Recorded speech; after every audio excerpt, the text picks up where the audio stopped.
Halo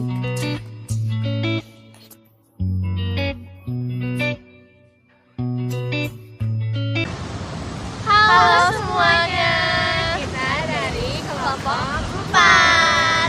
Jadi hari ini kita mau kemana deh? Kita mau ke Museum Mandala Wangsit. Jadi di sini ada aku Alika Fitriani, aku Calisa Najwa, aku Beneka Desyaranti, dan aku Hana Nadika. Ikutin perjalanan kita ya.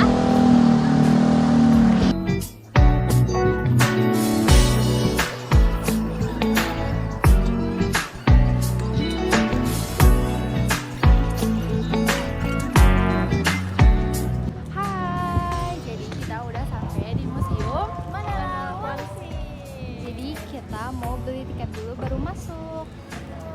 Dadah. Ikutin ya.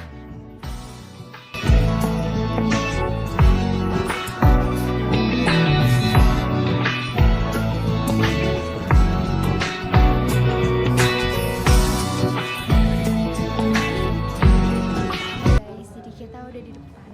Kelly lagi beli tiket. Sekarang kita mau masuk, tapi katanya di dalam itu tidak boleh dokumentasi. Iya, ada video. Jadi kita nanti menjelaskan apa yang kita lihat di dalam. Dadah. Jadi ini situasi kita mau masuk guys. Bayar kesini tuh masuknya 5.000 ya gak dek? Ya 5.000 seorang. Hai guys, jadi kita lagi masuk ke aula. Terus kita kayaknya mau di briefing gitu. Iya. Oke guys, hai guys, jadi kita udah ada di museumnya. Terus tadi kita juga di briefing kalau misalnya kita nggak boleh dokumentasi, yang tadi kita udah bilang juga. Nah tapi kita boleh dokumentasi hanya di ruang 4. Jadi kita bakal ngeliatin ke kalian apa aja yang ada di ruang 4. Let's go.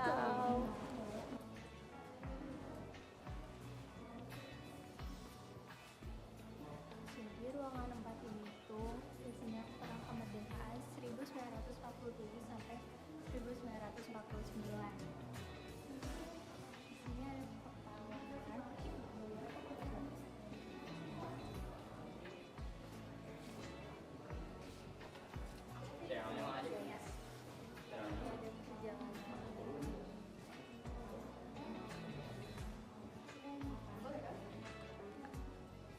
Nah, di sini kayak ada foto-fotonya gitu.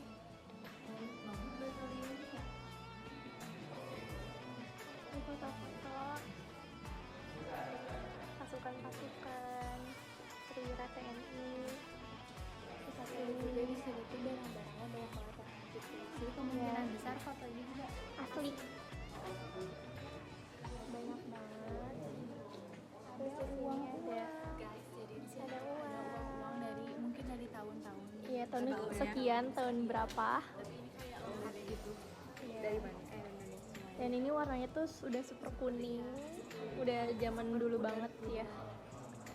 Dan ini juga ini ada dari 1958 sampai 1964. Wow. Nah, ini juga ada baju jas, ada baret, ada kepala, ban, terus tanda pangkat, terus ada tanda pangkat dan simbol.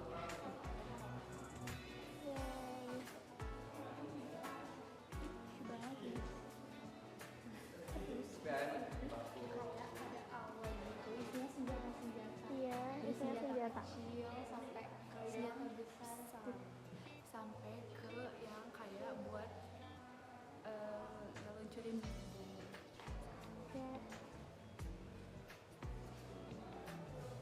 Ini juga ada kayak mungkin kayak alat-alat yang dipakai buat ngeliat lawan dari jauh kayak iya betul.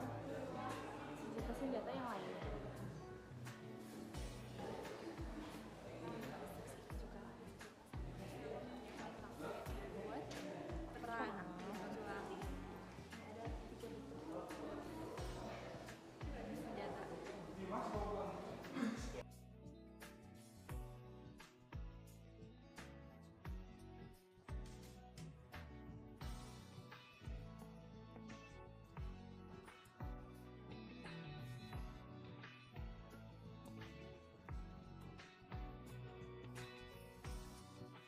Untuk selanjutnya, di ruangan 5 museum ini adalah pemberontakan DITII Jawa Barat.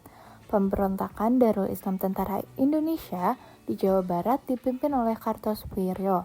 Gerakan ini dimulai pada tahun 1949 dengan tujuan mendirikan negara Islam Indonesia. Kartosuwiryo kecewa terhadap pemerintahan Indonesia, terutama setelah penandatanganan Perjanjian Renville yang menyerahkan sebagian besar wilayah Jawa Barat kepada Belanda. Merasa bahwa perjuangan kemerdekaan Indonesia yang ia cita-citakan sudah menyimpang dari ajaran Islam, Kartosuwiryo kemudian mendirikan DITII. Pemberontakan ini berlangsung selama bertahun-tahun, terutama di daerah pedalaman Jawa Barat, dengan melakukan perlawanan bersenjata terhadap pemerintah pusat. Nah, di ruangan ini juga ada beberapa peristiwa yang terjadi yang digambarkan oleh miniatur-miniatur, seperti peristiwa keracunan, peristiwa trowek, dan juga peristiwa anti-gerilya. Selain itu juga di sini terdapat foto-foto keganasan dari DITII di Jawa Barat. Selain foto, kita juga di ruangan 5 ada lukisan yang menceritakan gugurnya Mayor S.L. Tobing, dan juga ada grafik yang menunjukkan kekuatan gerombolan DITII dari tahun 1948 sampai 1956. Oke, jadi apa sih Perjanjian Renville itu? Perjanjian Renville adalah perjanjian yang ditandatangani pada 17 Januari 1948 antara pemerintah Indonesia dan Belanda yang dimediasi oleh Komisi 3 negara, yaitu Amerika Serikat, Belgia, dan juga Australia. Perjanjian ini diadakan di atas kapal perang Amerika Serikat USS Renville yang berlabuh di Pelabuhan Tanjung Priuk, Jakarta. Isi penting dari Perjanjian Renville itu ada 3.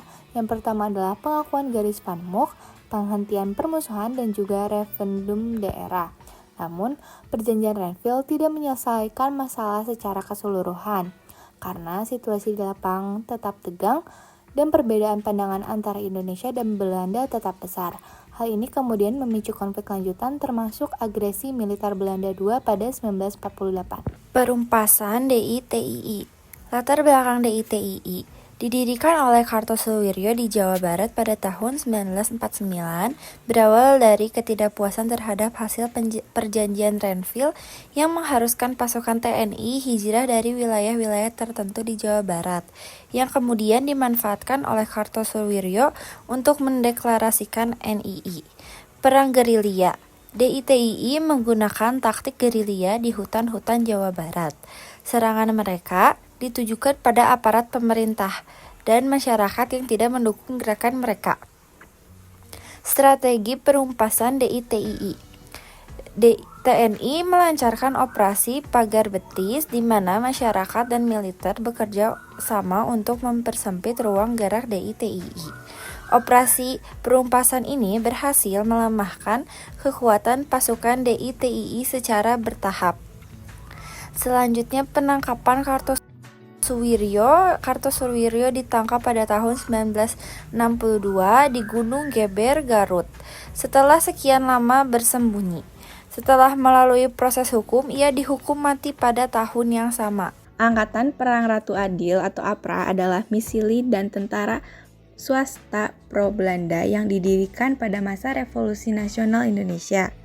Misili ini didirikan oleh mantan Kapten DST Knil Raymond Westerling setelah demobilisasinya dari Kesatuan Depot Spesial Heerestroepen Depot Pasukan Khusus Knil tanggal 19 Januari 1949. Westerling berusaha untuk mempertahankan adanya negara-negara federal dalam Republik Indonesia Serikat melawan Kesatuan Republik Indonesia yang dipimpin oleh Soekarno dan Hatta, yang dianggapnya didominasi oleh orang Jawa.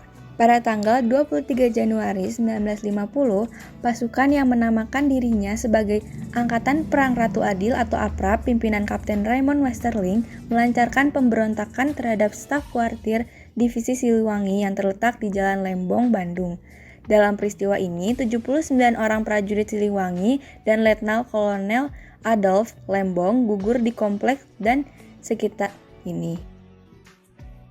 Akademi Militer Yogyakarta yang kini dikenal sebagai Akademi Militer Magelang memiliki sejarah erat dengan perjuangan bangsa Indonesia dalam merebut dan mempertahankan kemerdekaannya.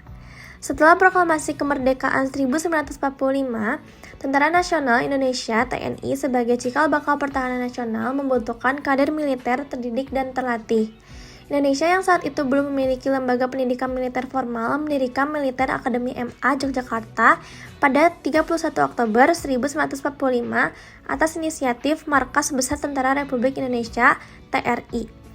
Akademi militer diresmikan pada tanggal 13 Oktober 1945 di Yogyakarta oleh Panglima Besar Jenderal Sudirman untuk mencetak perwira yang mampu memimpin pasukan dalam perjuangan melawan penjajah. Selama revolusi fisik, Akademi Militer Yogyakarta memberikan pelatihan cepat bagi calon perwira untuk memenuhi kebutuhan mendesak pemimpin militer di medan perang. Banyak lulusan awalnya langsung terjun dalam pertempuran melawan Belanda, termasuk mempertahankan Yogyakarta sebagai ibu kota negara saat agresi militer Belanda II pada 1948. Karena situasi perang, Akademi Militer kerap berpindah lokasi untuk menghindari serangan musuh. Setelah pengakuan kedaulatan Indonesia pada tahun 1950, Akademi Militer direlokasi ke Magelang. Lokasi ini dipilih karena pertimbangan strategis dan infrastruktur yang lebih memadai. Dalam perkembangannya, Akademi Militer mengalami perubahan nama dan kurikulum. Pada 1957, nama lembaga ini menjadi Akademi Angkatan Darat (AAD). Dan pada 1965 berubah menjadi Akademi Militer Akmil. Kurikulumnya terus diperbarui sesuai dengan kebutuhan pertahanan negara, termasuk penerapan strategi modern dan pelatihan teknologi militer. Lulusan Akademi Militer Magelang memainkan peran penting dalam berbagai operasi militer di Indonesia, seperti penumpasan pemberontakan PRRI atau Permersta, DITII, dan PKI, serta misi perdamaian dunia. Akademi ini juga telah melahirkan tokoh-tokoh nasional seperti Jenderal Soeharto, Jenderal Ahmad Nasution, dan Jenderal Gatot Subroto. Hingga saat ini, Akademi Militer Magelang tetap menjadi lembaga pendidikan utama bagi calon perwira TNI Angkatan Darat. Dengan fasilitas dan teknologi yang terus diperbarui, akademi ini mampu menghadapi tantangan global sekaligus mempertahankan misinya sebagai salah satu pilar utama pertahanan negara. Perannya yang strategis sejak era perjuangan kemerdekaan hingga sekarang menunjukkan komitmen dalam membentuk pemimpin militer yang tangguh dan berjiwa nasionalisme tinggi.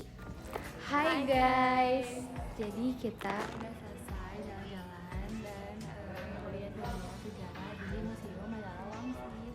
Kita tadi udah keliling dari ruang 1 sampai ruang 12. Ya, jadi kita ada dokumentasi sedikit di ruangan 4, terus kita juga ada beberapa informasi-informasi yang menarik. Nanti kita akan ini. Dadah. Makasih udah nonton.